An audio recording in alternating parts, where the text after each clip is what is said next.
All right, let's get going. Welcome, everyone, to the 36th Quarterly Northeast Digestion Roundtable meeting. It's hosted by NEBRA.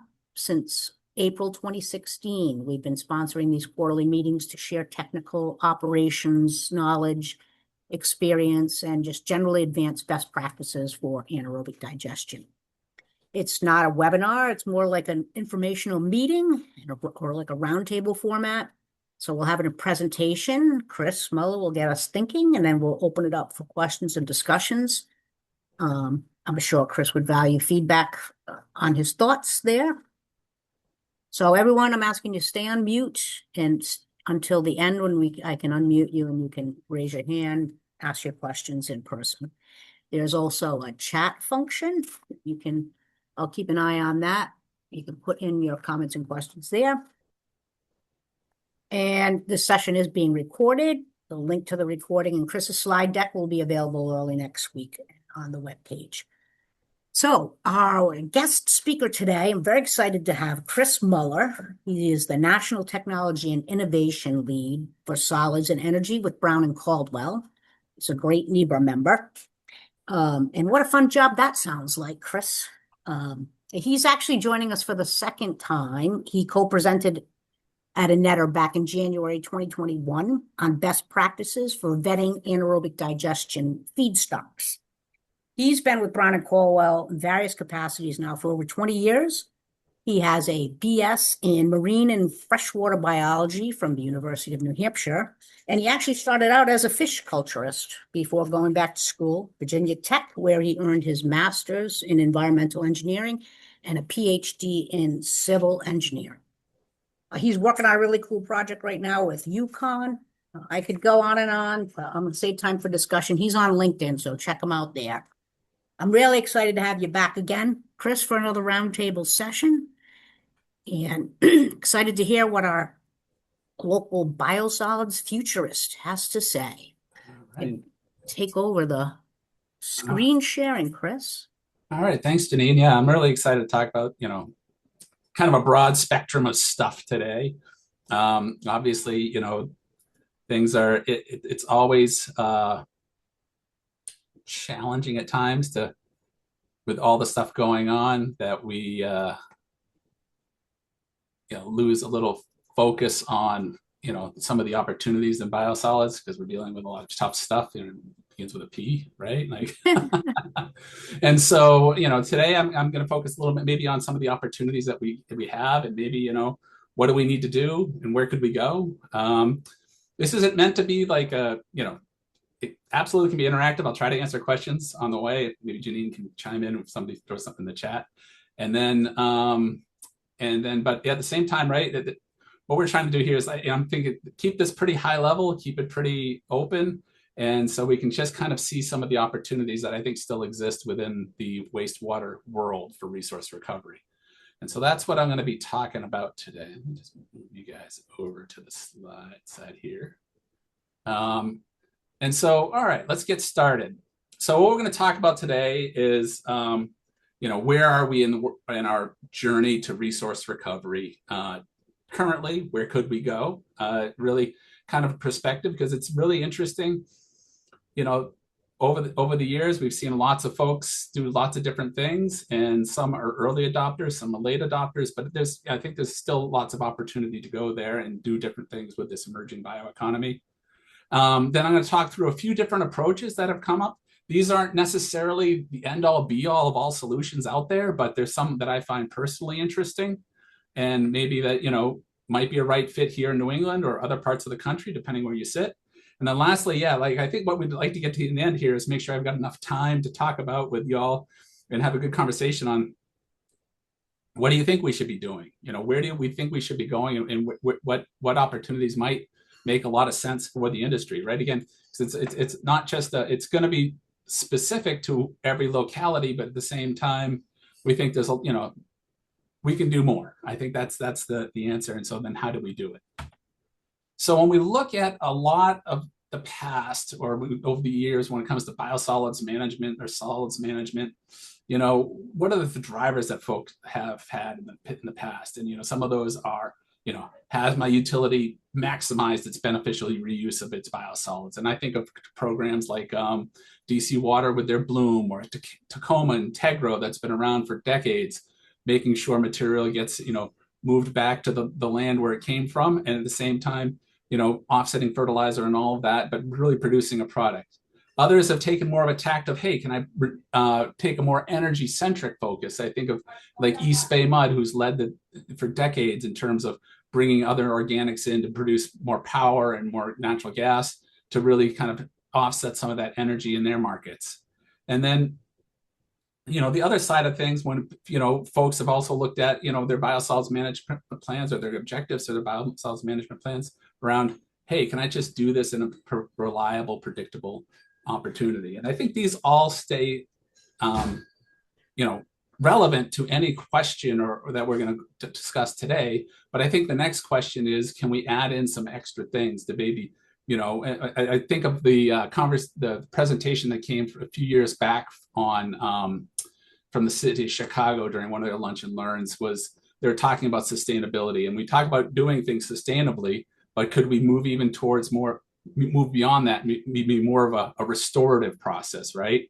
And can we do things that, not only stop, maybe environmental degradation, but actually restore it and kind of offset the areas that we can't necessarily do. So that's kind of where my mind is at on this thing. But again, we each have local demands that are going to change the outcomes that make sense. So of course I have to have one, funny slide. Well, kind of funny, but it right now in the world of biosolids, it does feel kind of a little bit like a horror show or horror movie, that, all these monsters that are around kind of challenging the use of biosolids, and maybe it's getting into its beneficial uses. But, it may feel like that today, but at the same time, as I was talking to Janine right before the presentation here, there are people still doing research on how to, get materials out of digestion, out of solids, and that are beneficial, even in light of the challenges we have with these different things, microplastics, PFAS, and all of that. So, maybe there's a light at the end of the tunnel, and we just kind of have to weather this storm and get through the next phase here of things. And here's here's a great example, right? What we're seeing here is the discussions around what is the future role of a wastewater utility? Is it more of a linear management strategy where, waste comes down, we take the material and dispose of it, or we reuse some of it maybe? Or is there really an opportunity to start to kind of integrate what we're doing with our wastewater treatment plants into the greater overall economy and society in terms of providing benefit? And that could be a variety of different things, but that's, returning heat. This Denver Metro, for example, is looking at extracting heat from their process and putting it into a district heating loops.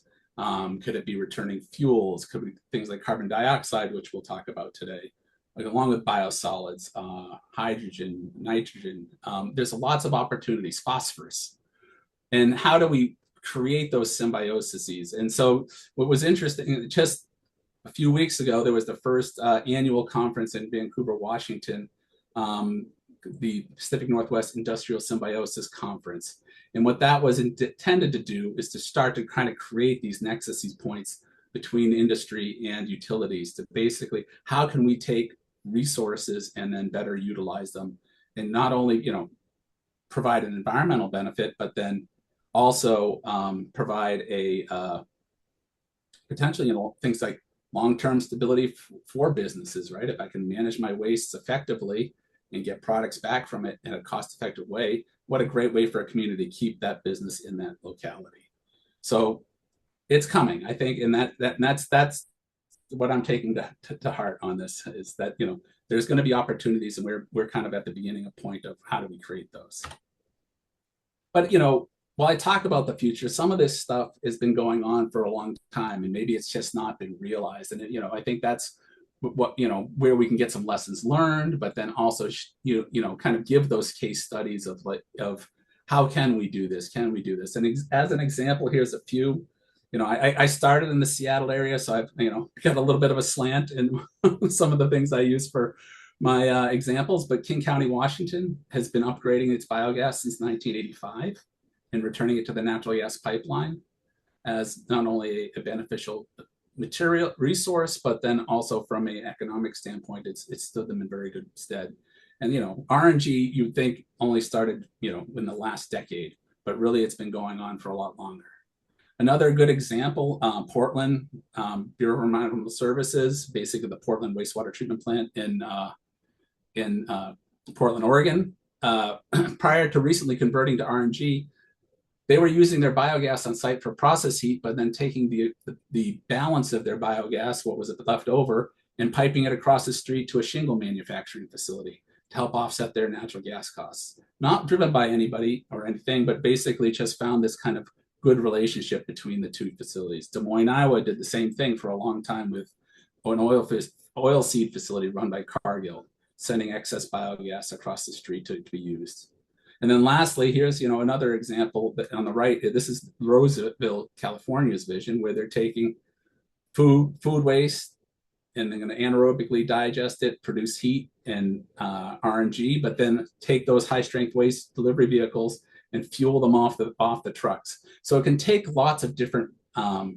We've been doing this for a while. It's just a question of now, how can we do this on a more consistent basis? And then also, are there more opportunities beyond biosolids and biogas?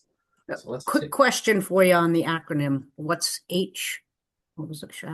What is HSW stand for? HSW is high strength waste. So okay. Yep. Fog, food waste,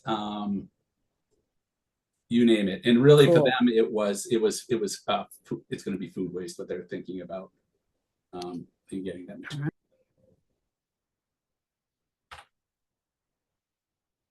So what do we have? And so, and I'm taking this perspective because I'm a sludge guy. I like sludge. And so we're going to stick in the sludge world.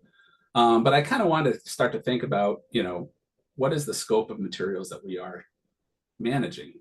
And, this is a national level, so the numbers are big, but at the same time, it kind of gives us a sense. And what I'm trying to say here is like, is there a role for us to play? Can we provide materials? And so, making some very gross assumptions around different contents of different materials, of the 7 to 8 million dry tons a year of biosolids or solids that we manage through wastewater treatment, there's about, 0.3 to a little under 1 million tons of nitrogen in there. The US currently uses 2.7 million tons. So there's a big demand on the market. We have some. Are we going to saturate that market? No. But at the same time, are we going to do that? Similarly with phosphorus, right? We feels like we have a lot of material, but it's relative to the overall market demand. There isn't, it's not a huge number. And then, lastly, we start to think about things like carbon and the metals and glass and grit and those types of things. And, there's a whole area of interest on metals recovery from different sludge ashes. I just saw a technology from Japan called a melting furnace that can do that, and which is pretty cool. They produce these little metal pellets that can be separated from ash and slag material. But again, wastewater, I definitely could play a role. Are we going to be fully replacing materials? No, but I think at the same time, there's going to be opportunities as people look to these materials, and there might be some very nice synergies at a smaller scale that our utilities can play in. And then, of course, I didn't do sulfur and hydrogen, but those are, two big components as well that could be industrially relevant that utilities could use or end users could take.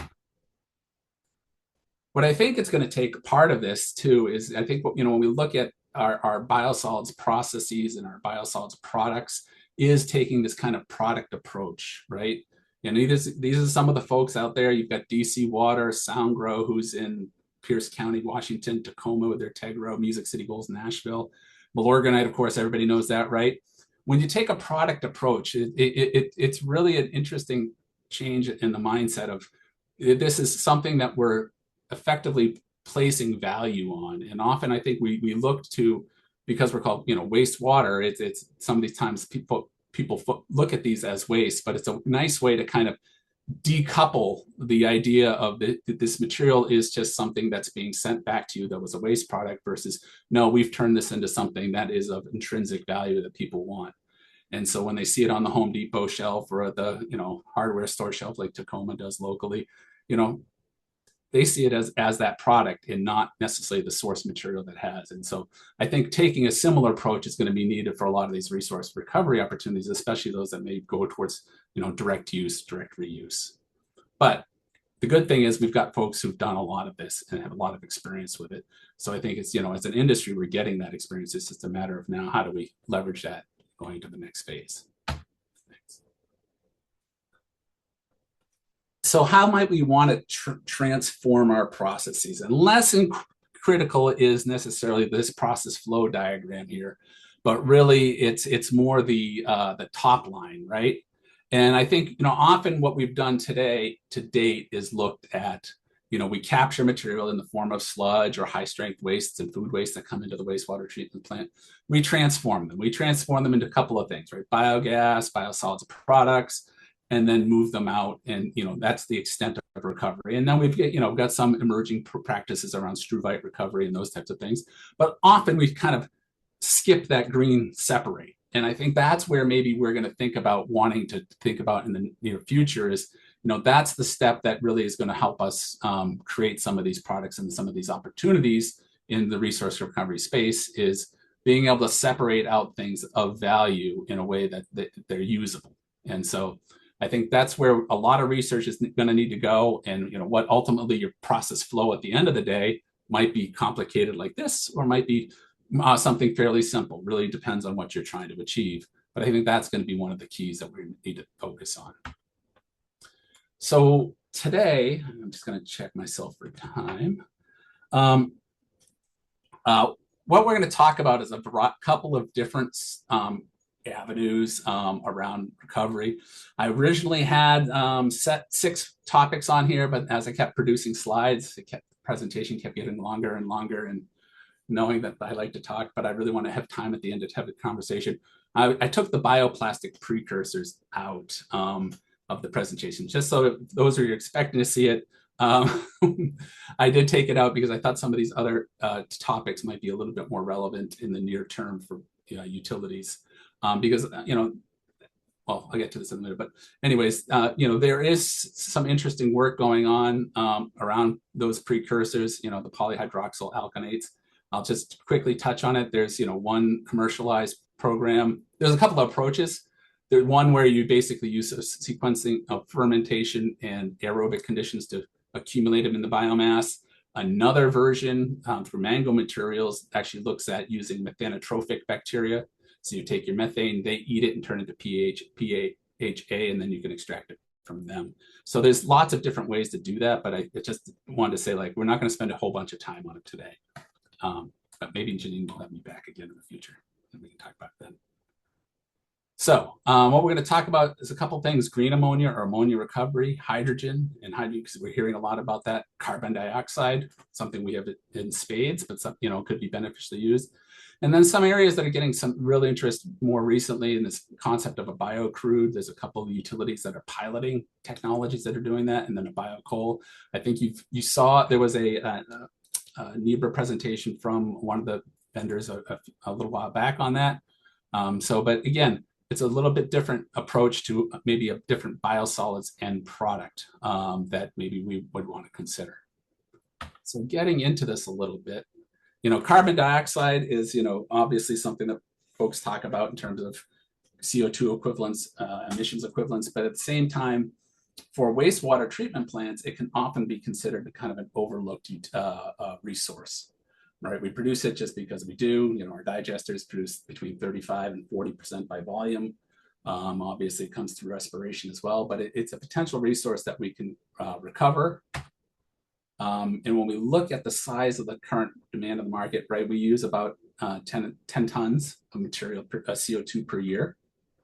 The vast majority of it comes from EOR, which is enhanced oil recovery. So basically extracting oil from ground by injecting CO2 to push materials out.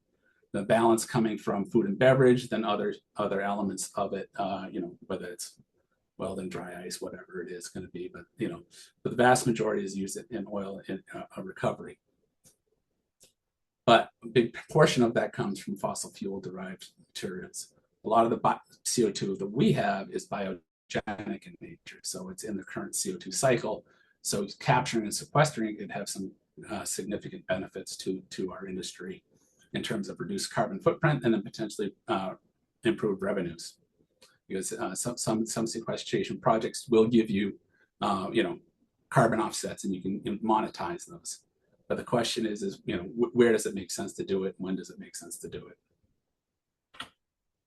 So if we look at CO2 pathways, right, you've got a couple here. One would be these blue areas here, the direct feedstock. Could we take the CO2 we produce, recover it, concentrate it, and then bring it to some sort of either chemical processing facility, ag operation, or solvent production, chemical production. As an example, there's a ongoing project at WSSC that through WRF that is looking at creating methanol from CO2 at a small scale. And methanol has obviously industrial uses, but then at the same time, if you've got a nutrient removal plant, you're looking for supplemental carbon, that is a version of supplemental carbon. I think with anything, the question of, with direct use is going to be the question of, what else is with it, or how purified is it, or even just the plain ick factor to consider. The other pathway would be towards a storage pathway or sequestration pathway. And obviously this has some significant benefits for greenhouse gas reduction, as well as, kind of acceptance, right? Because you're just basically locking this stuff away. And a lot of the fossil fuels, and you'll see this kind of as we discuss the hydrogen and the ammonia, are using this sequestration process to basically produce more sustainable versions of the existing processes they have, capturing the CO2 and sequestering it. Similarly, we could do that with our wastewater treatment processes. So if we wanted to look at a net zero wastewater resource facility, right now we've got our conventional off-gassing issues that we've heard lots about, CH4, carbon dioxide, N2O, those greenhouse gases. And a long way goes to reducing that through projects, through RNG projects that offset fossil fuel usage as well. We create credits through that. But at the same time, as an example, our RNG is only taking advantage of about 60% of the biogas that comes off the process in the form of that methane. That CO2 could be captured further and utilized for a sequestration project. So getting those carbon credits that way as well.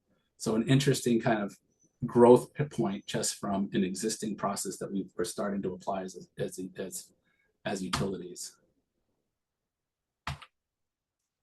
When we look across our wastewater treatment plants, you can kind of see where kind of the CO2 is really concentrated and effective, right? Where are we going to produce it? We're going to produce it in aeration basins. If you have fermentation processes, incinerators, of course, then the biogas upgrading, which I just had shown, and as well as CHP. But you have to think about, what else is blended in there with it, right? And how that material is generated. And one of the, and then also what concentrations they need. So basically, how diffuse is it, right? The bigger and more diffuse applications are increasingly expensive to capture. And so, one of the things I think is that, while we've got technologies across the bottom that can answer the question whether it's chemical absorption or cryogenic distillation, I'll show you those in a couple of minutes here, but they're all mature. The question is where is the entry point that makes sense for us to try to start to do this? Is it really trying to capture the 1.5% biogenic CO2 that might be off an aeration basin? Maybe it's large mass over time, or would it make sense to do a smaller slipstream through our gas upgrading systems that are available, or even our CHP units, or even an incinerator, and so, or a fermenter, right? Like some of these higher concentration, smaller entry point observations. And so, each of these outcomes is going to be very utility specific, not only because you may or may not have these opportunities for application, because you may or may not have digestion, you may have an incinerator, as for an example, but targeting outcomes that give you that kind of early win may be the better entry point for our overall industry. So again, what we're seeing here is, the different technologies out there, right? The absorption of the cryogenics distillation, and they're really going to be, large streams, large diffuse streams on the absorption side versus the kind of more concentrated small streams on the cryogenic distillation side.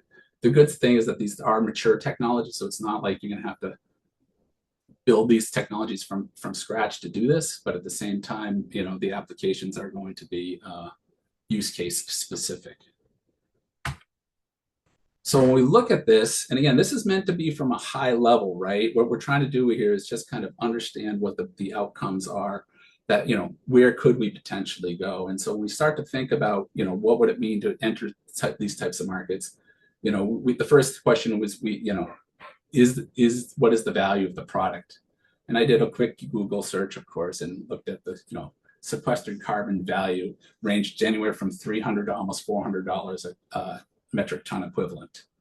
And, some of the analyses was based on, the reliability of the project, how long potentially could sequester carbon, and then, the overall impact of the process. And so those that are, focused on carbon's removal and sequestration long-term through mechanical systems tended to have the higher range, where then say more nature-based solutions where we're trying to do things like,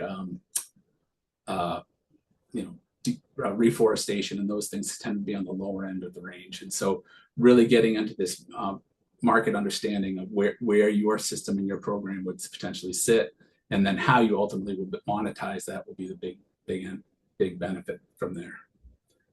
And then, the other part of that too is, also looking at where these practices are ongoing. And we'll see this with the hydrogen as well. It's like, is there infrastructure there? If I want to do, say, subsurface sequestration, where do I have to transport it to? How's it going to get there? Do I have access to it? Is that be trucked? Do I have to put it through a pipeline? And are there pipelines available to do that locally? So again, a lot of local considerations for that. Now, one thing I'll say is I'm focusing really on carbon sequestration, and I didn't put this in the slides, but it's interesting for those of you who have potentially have struvite issues. What's been interesting is Chicago MWRD for years taking CO2 and used it to help control their struvite issues, and specifically injecting it in key points of their solids treatment line to artificially lower the pH of the sludge to basically keep the CO2 the struvite in solution. So in kind of an interesting way to use a product that often we just emit to the atmosphere. But again, just wanted to throw that out there as kind of like another, hey, this has a potential value that we may be overlooking, and it could be applied maybe in a very short term.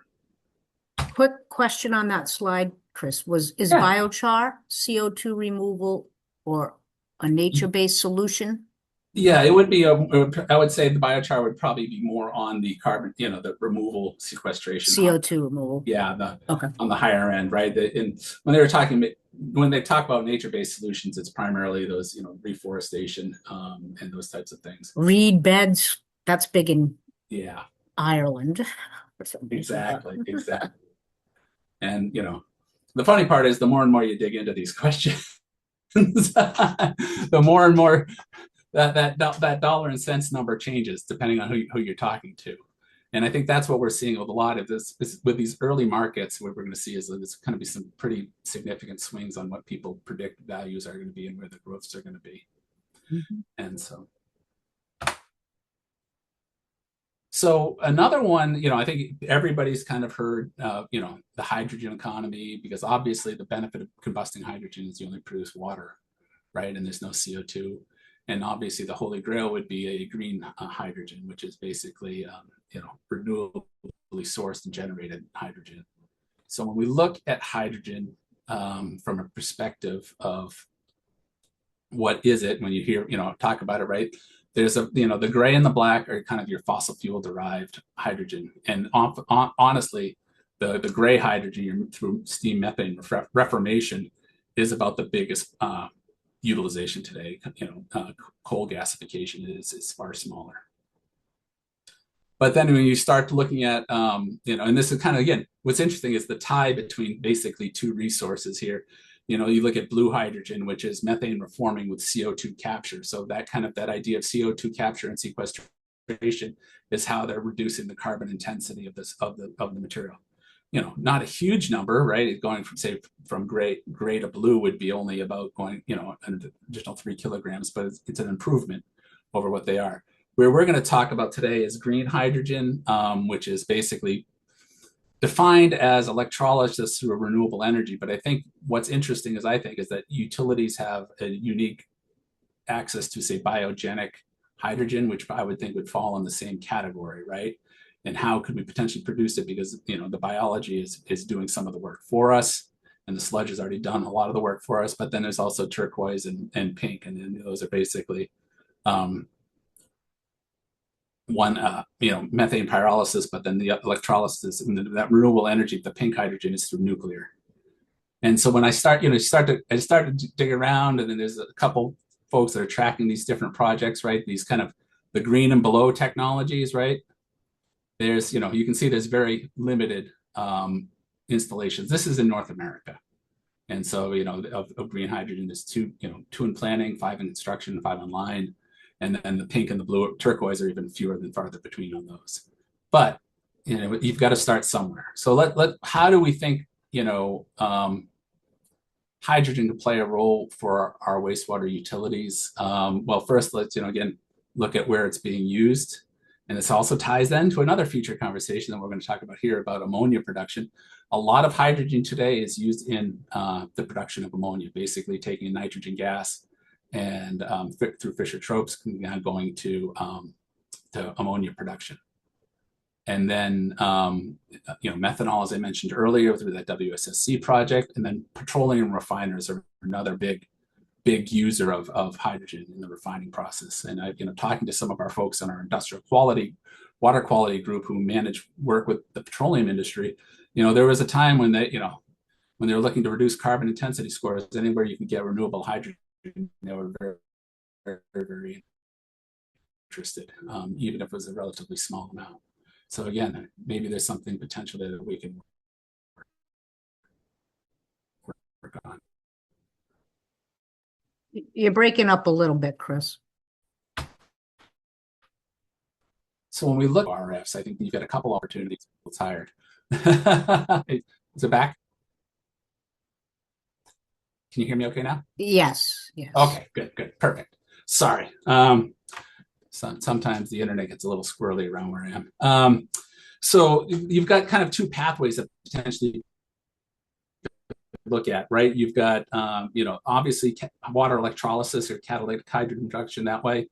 And then another one, which is interesting because, again, it's a product that we think about as a waste product, is ammonia electrolysis. There's a couple companies who have come up with commercial scale technologies that will convert ammonia to hydrogen and nitrogen. And the original concept or driver for that was when they were trying to figure out, one of the drivers for that was when they were trying to figure out how to move hydrogen around. The challenge is that it's very expensive and very energy intensive to compress it. It doesn't want to compress, it doesn't want to really liquefy except under extreme conditions. Ammonia liquefies at much lower temperatures and then also at lower pressures. And we also know how to do it. And so they were looking at ammonia as a transport fluid for hydrogen if we went to, say, vehicle fueling. So that was some of the concepts around that.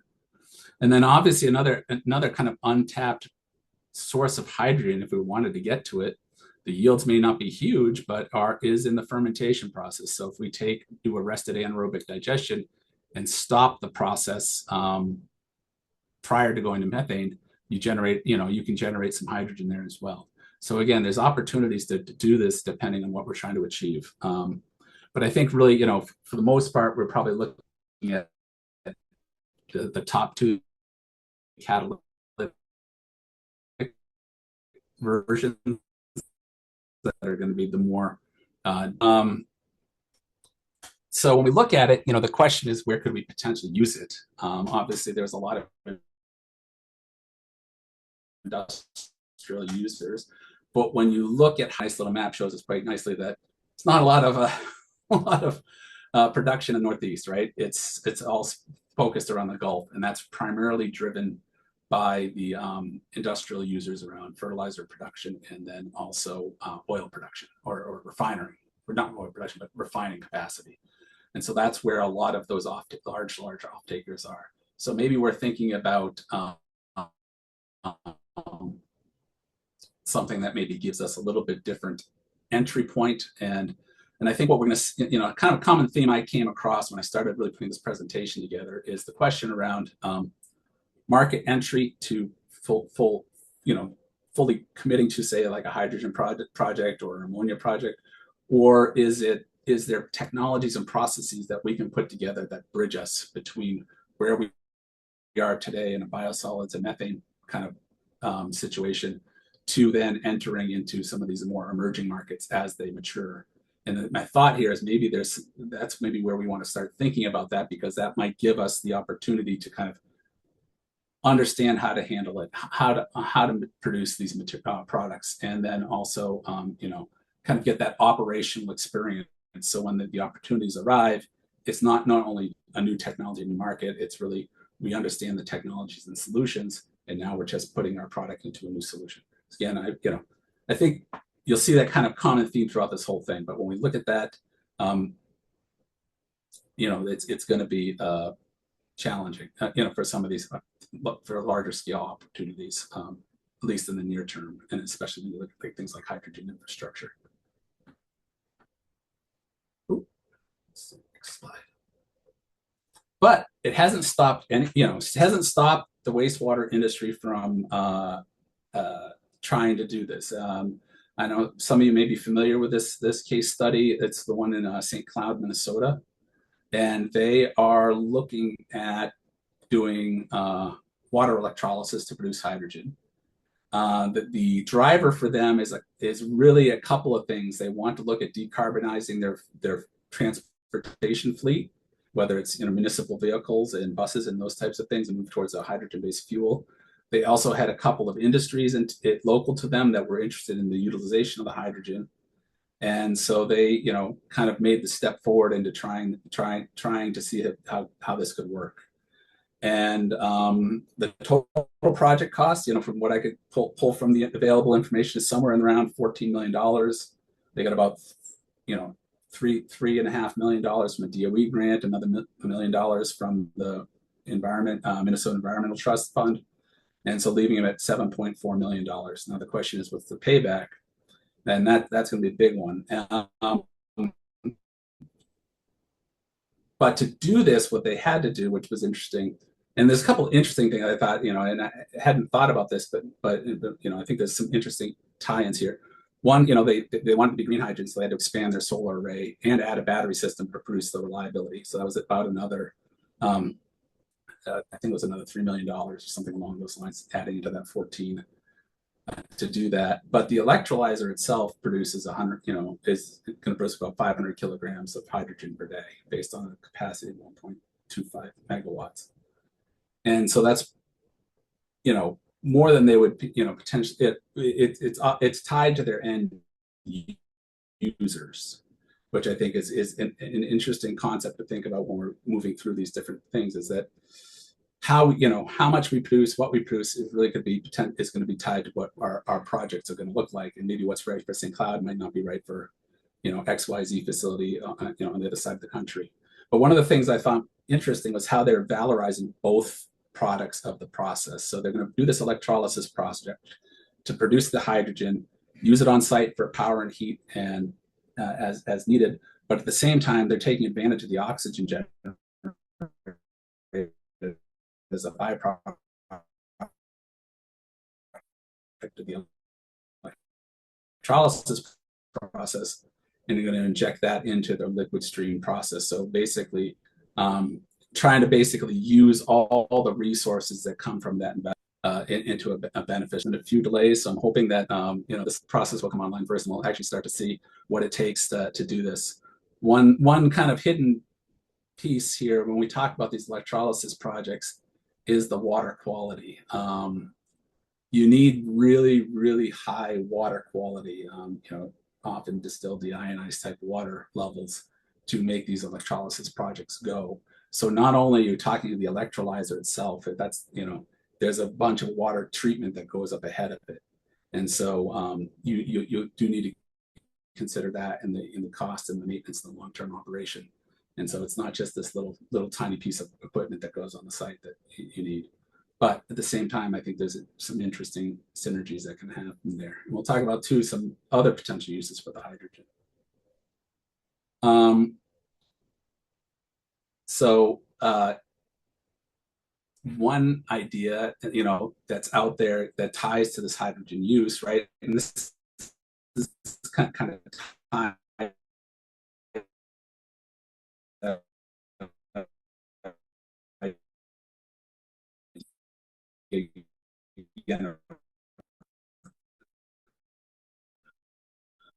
Yeah, we're losing you, Chris. Maybe you can sit closer to the computer.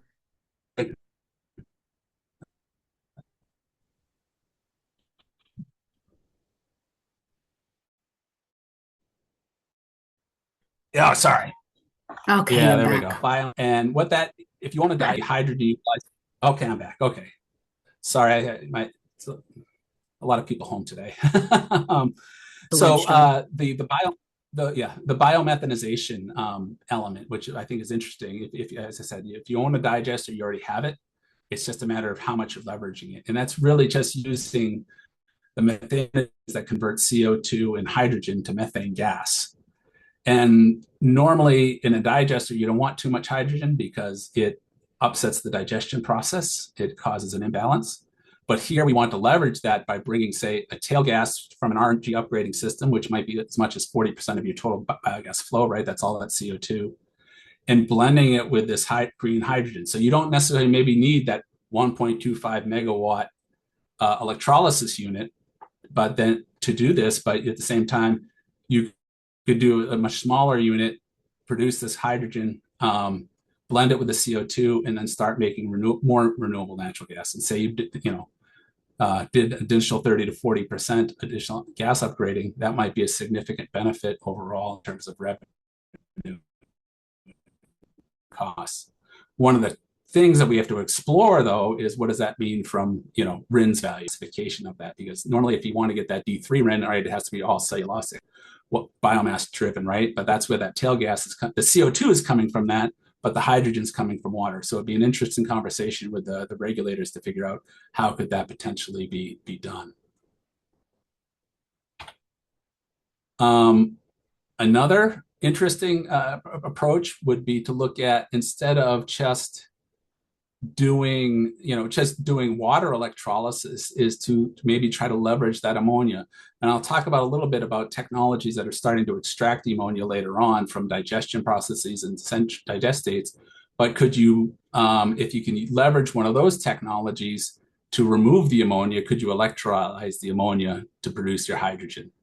While you may not get the total CO2 gas, because generally, CO2 conversion, your hydrogen production would be through biomethanization, again, augmenting that natural gas production. But at the same time, now you're basically taking a material that you generally have to stream and then retreat and cost to treat. You've now turned it into a potential resource. And so you kind of get a benefit of the additional renewable natural gas. At the same time, you might get that reduction in operating costs around nitrogen treatment. And talking to our liquid stream guys, that's anywhere from $4 to $8 a pound on a basis. So again, these numbers start to add up when it comes to overall lower cost of treatment. And this would again get you into that business of producing hydrogen, getting comfortable with it, at the same time getting near-term benefits. And so it'd be really interesting to start to look at some of these concepts as well. So when we're looking at it from a standpoint of these technologies, these hydrogen-based technologies, really it's going to come down to a couple of things. One is, how much do you need? What are the off-takers? But then two, what are the local conditions that drive it? Do you have a renewable resource in terms of electrical power to produce it? Can you do it at a cost-effective way? Really, because most of these are going to be,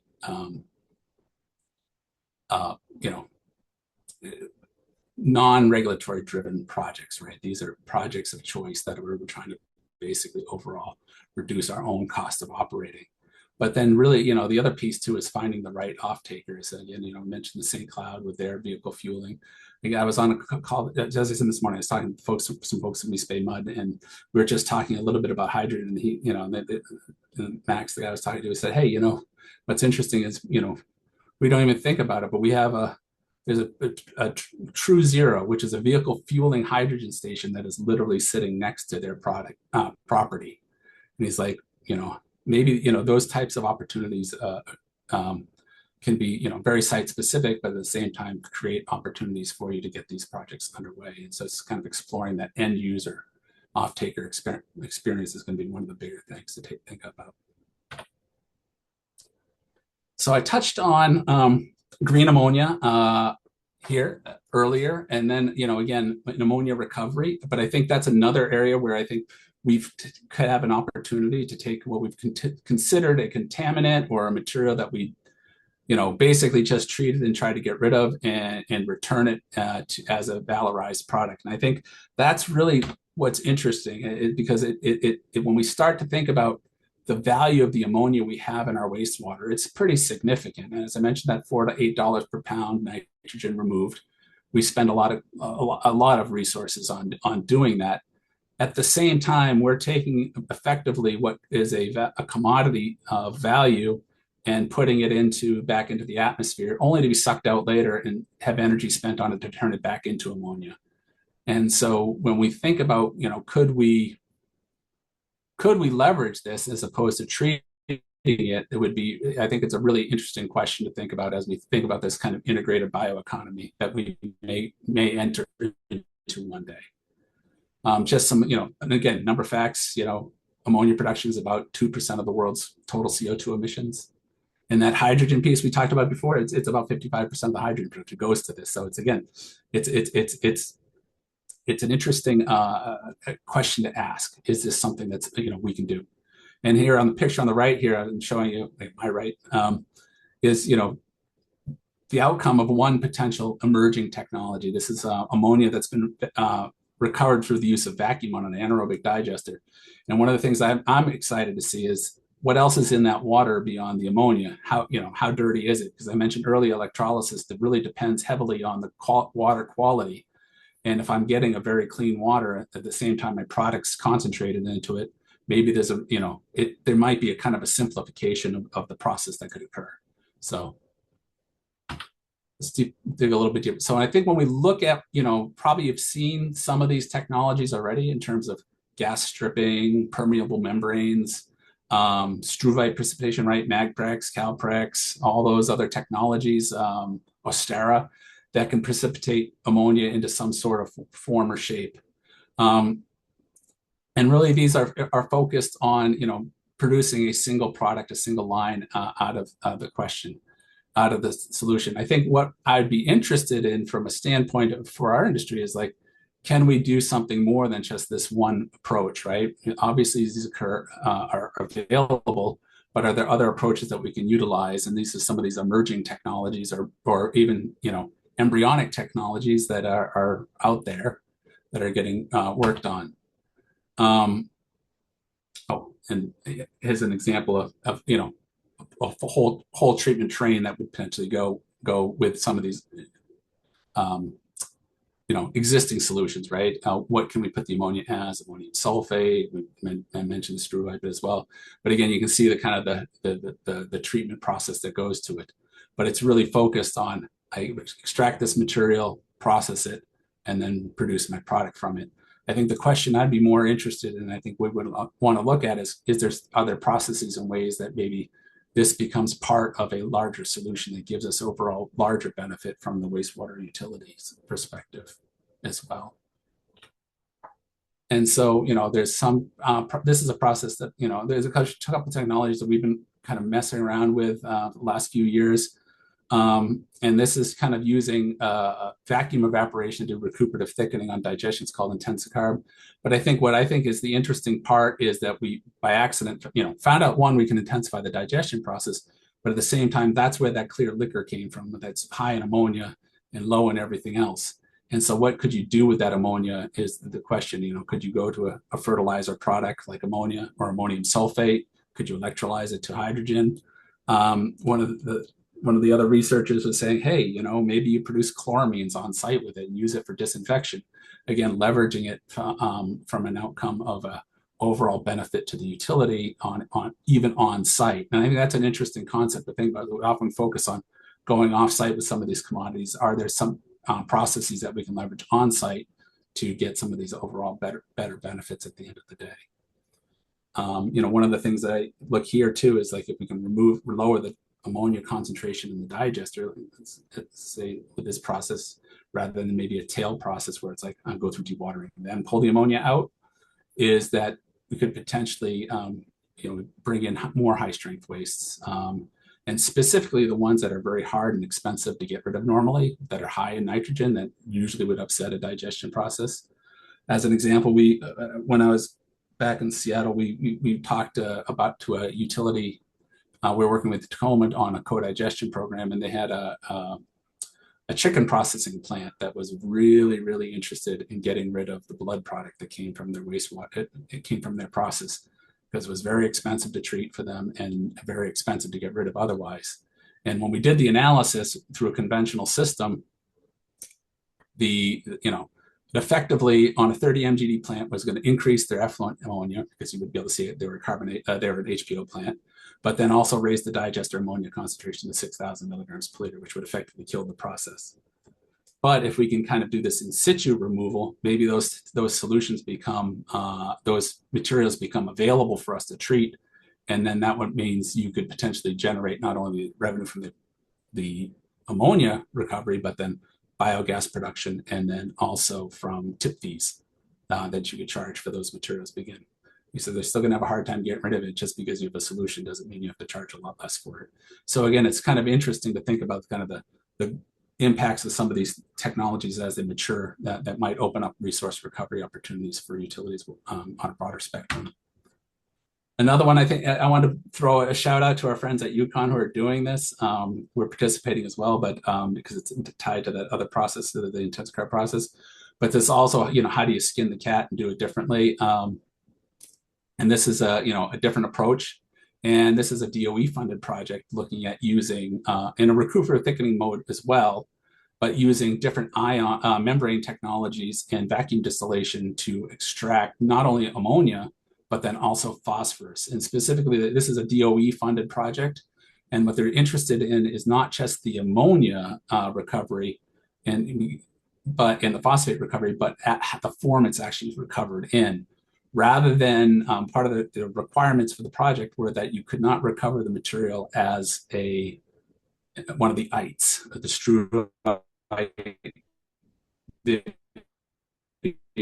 brushite, any of the well-developed technologies, but then also have limited industrial application, right? So could we recover ammonia as ammonia, phosphorus as phosphates? And so this project just got kicked off in June. They're getting scaled up on some of the laboratory digestion pilots and the technology that's going to go on. But this will be another interesting approach of kind of starting to extract those nutrients and try to get some overall increased value from the digestion process, and take some of these hard, materials that we spend a lot of money treating and turn them into resources.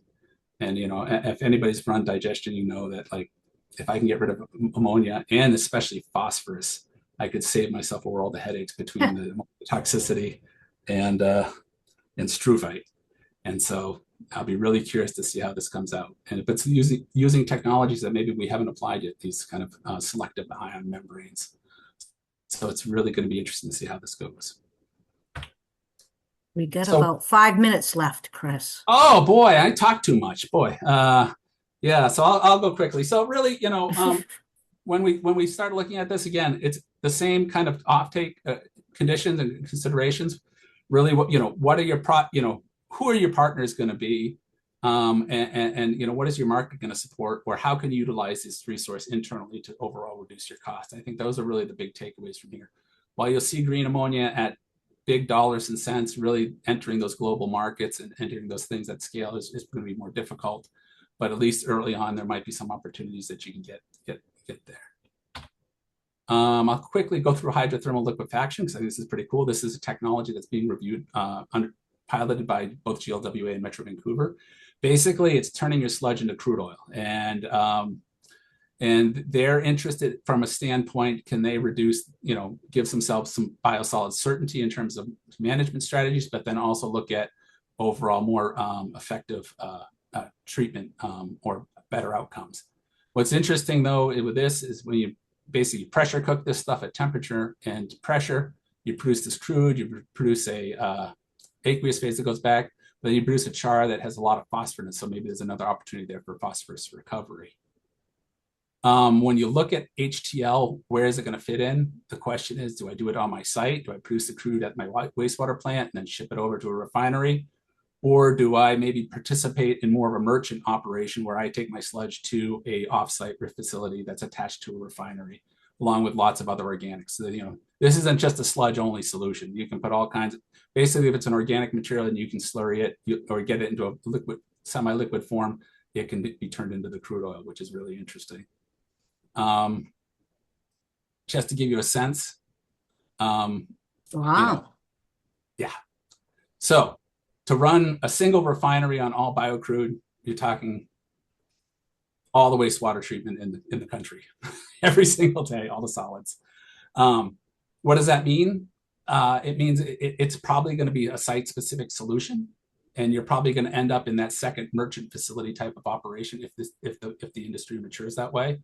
That you're going to be hauling material or combining material with other organic materials, because basically, yeah, there's a lot more demand for crude oil than our sludge will ever produce. But it doesn't mean it's not an option that's available.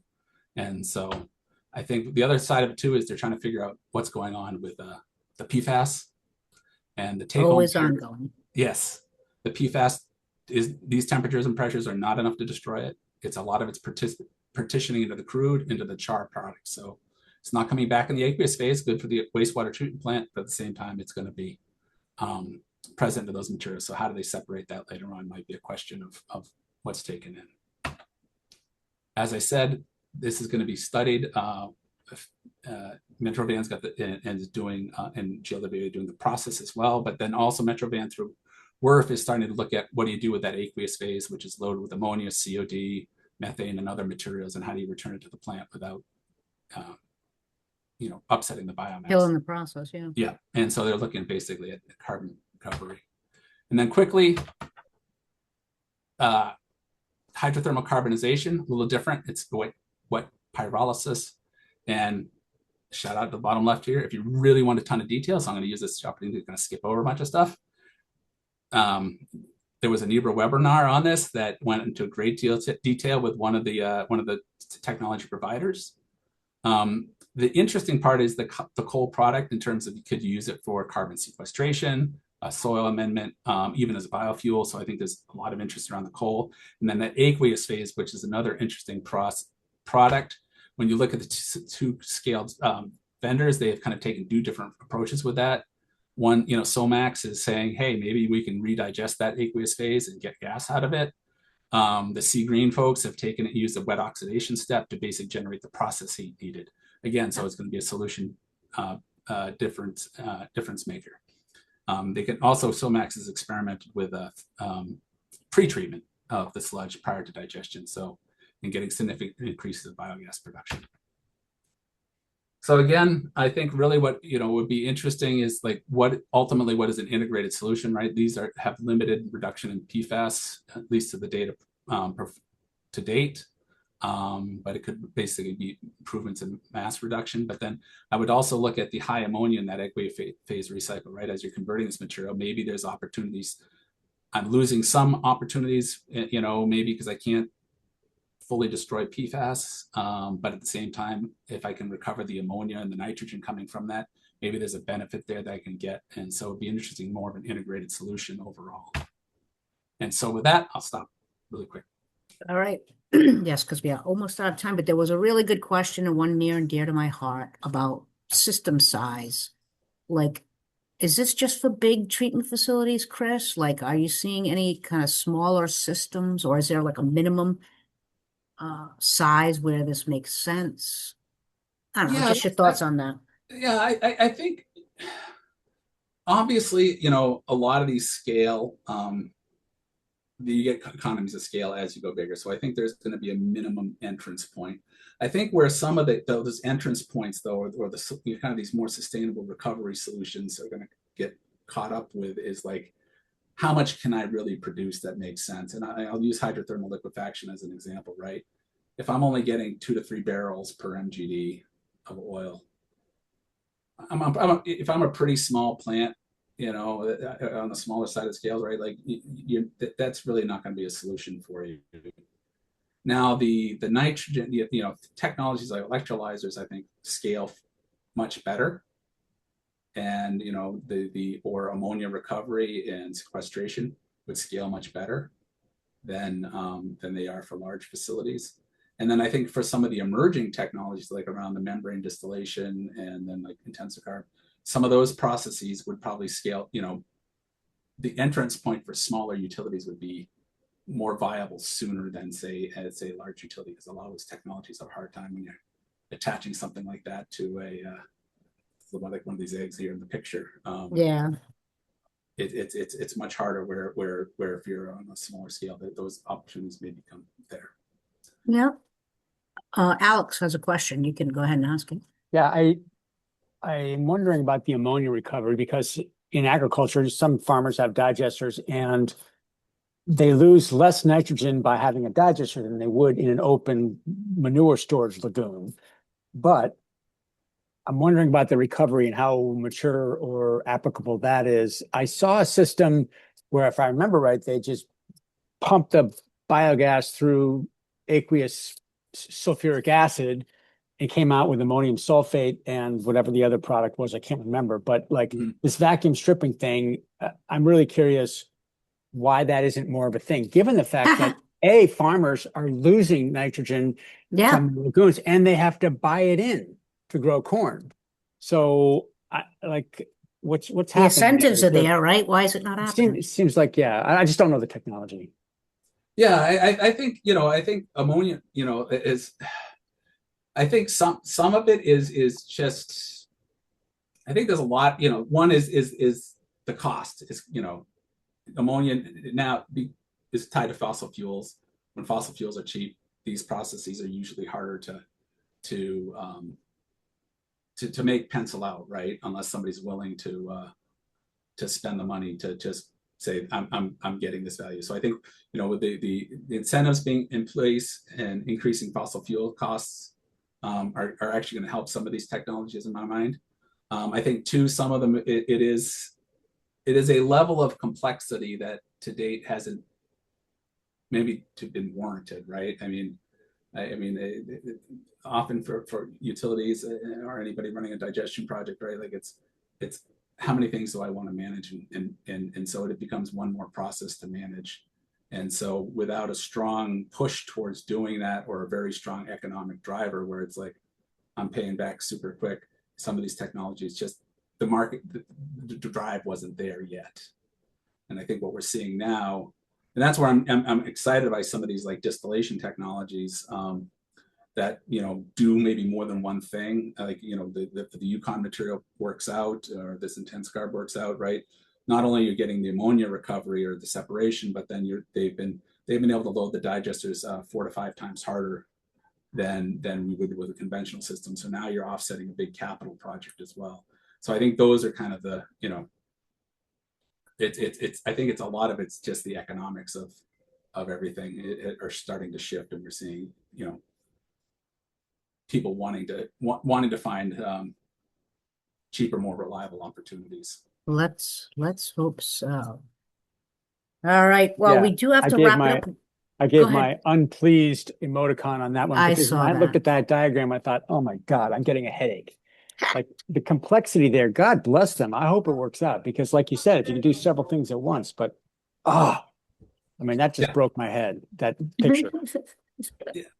And some of it is it looks like it's going to be a trade-off, right? And as an example, one of the things that I'm curious about is, could you simplify that even to reducing the number of evaporators and other technologies to use stuff that people are more familiar with. But I think that the hard part is if we're going to get to a more, that separation phase is going to inherently add complexity. Yeah. And the question is where do I want to put that into my treatment process? I think that's the hard part. There's a lot of hard questions, There are, but this is good. This has been a great discussion and making us think, Chris. yeah. But we do have to wrap it up. So I just want to thank everyone who hung in here and joined us today. As a reminder, we have these quarterly meetings, January, April, July, and October. The next one is about bioenergy modeling to get the best uses out of biogas with Laurel Shy from CDM Smith. You'll like that one. If you have any suggestions for future session topics, please email me or let me know. I'm always looking for something. Thanks again, everyone, for joining us today. Have a great Friday afternoon. Great Thank you all. weekend. Thank you, Chris. Mhm.